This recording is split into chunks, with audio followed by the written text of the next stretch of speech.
We're just going to see if we've got enough for a bedtime read, enough charge. I'm going to read you from my almanac. So welcome to the almanac. We do January. So the year begins 1st of January. The Japanese year begins the 1st of January. The Chinese year is the Black Water Rabbit, and it begins on the 22nd of January. The Islamic year begins the 18th of July. The Coptic year begins the 12th of September, and the Jewish year begins the 15th of September. It should be a good year for spotting the bright planet Venus, and starts the year with an evening star, visible for a short time after sunset.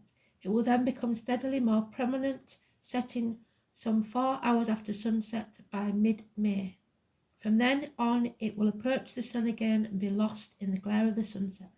By mid-July, it will reappear as the morning star by the end of August, getting steadily higher until it rises some 4 hours before sunrise on the end of October. Mars will be bright and high at the start of the year, but fading as the weeks go by. It will be dim by mid-March, and then unremarkable for the rest of the year. Jupiter will progress on its 12-year orbit. It will give a good display, reaching a greater height at the night sky than last year. It will get higher each year now until 2025-26, after which it will gradually get lower each year until around 2031, when it will be very low in the sky all year. The cycle will then repeat. Saturn progresses on its 29-year orbit, and it will dim for the first half of this year, but bright by autumn. A small telescope will reveal the rising system and the time around the opposition. This year will be the last chance of a good view of the rings for quite a while. They are closing and will be seen edge on by 2025. They will then open and be visible again by 2026-27. There will be 2 solar eclipses this year, but sadly neither will be visible from the UK or Ireland. There will also be 2 lunar eclipses, one of which will be visible from the UK and Ireland at the end of October. This will only be partial eclipse, which will be interesting but not awesome. We won't do the times because we don't need to do those. So, January at a glance. Spend time outside during the year and you will soon come to see that the season for everything, for seeds to tentatively germinate and begin to grow, for frantic work such as that of the honeybees and the sunshine, for harvesting and feasting, for closing down, resting and recovering. Our human years generally do not cycle. We hit the ground running in early January, let up for a couple of weeks in August, and then push on through until the Christmas break. Unlike the birds and the bees, the flowers and the trees, we are forever on. But the natural year can act as a guide to living as we let it, and January just so happens is a wonderful place to start, because if you step outside now and look for obvious activity, you will find, well, very little. Yes, there is the odd bumblebee buzzing on the milder days, and the shoots of snowdrops have pushed through the cold earth, but other than that, there is a whole lot of peace and quiet, of plants and animals tucked away and resting, pulled back in on themselves, surrounded by piles of leaves. In these dark and inhospitable days, they conserve their energy, remaining underneath the soil or secreted away in a little nook. It isn't that nothing is happening at all underground. Roots stretch down deep into the soil during all but the hardest frost. The plants and animals are laying the foundations for the year ahead, but they are doing it from a place of deep slumber.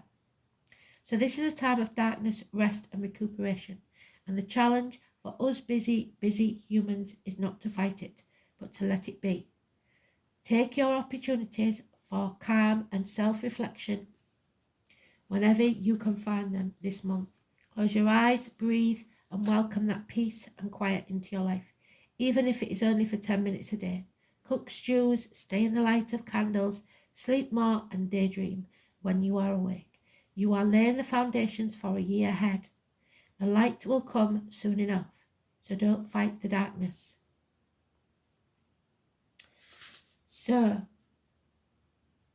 should we read the next? The Sky at Night. We'll go to the next page and then we'll stop and read some more tomorrow. This year begins beautifully with the Moon, Mars and Jupiter, Saturn all visible early in the month. Mars was at opposition, that is, at its brightest and closest in December, and so it's still high and bright in the sky. It will be dim by March, so this is a time to catch a glimpse of its fiery hues.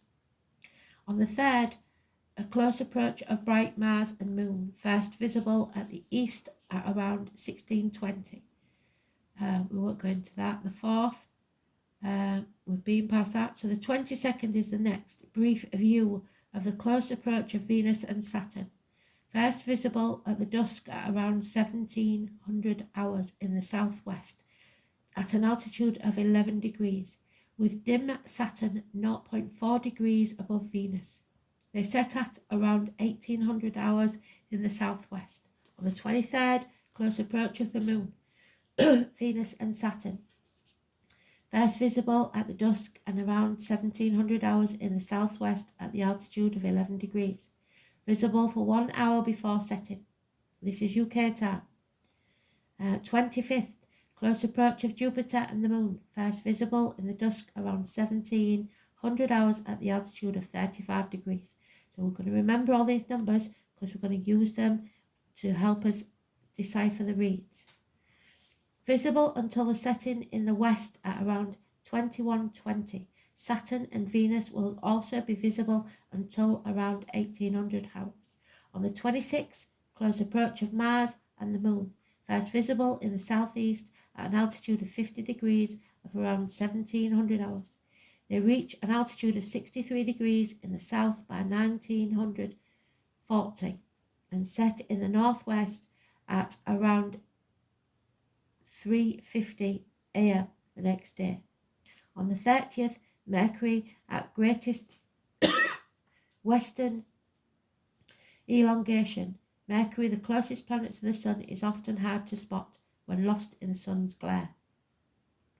Towards the end of the month, it will be the furthest it gets away from the Sun in our sky, so you may spot it low in the eastern sky up to an hour before sunrise.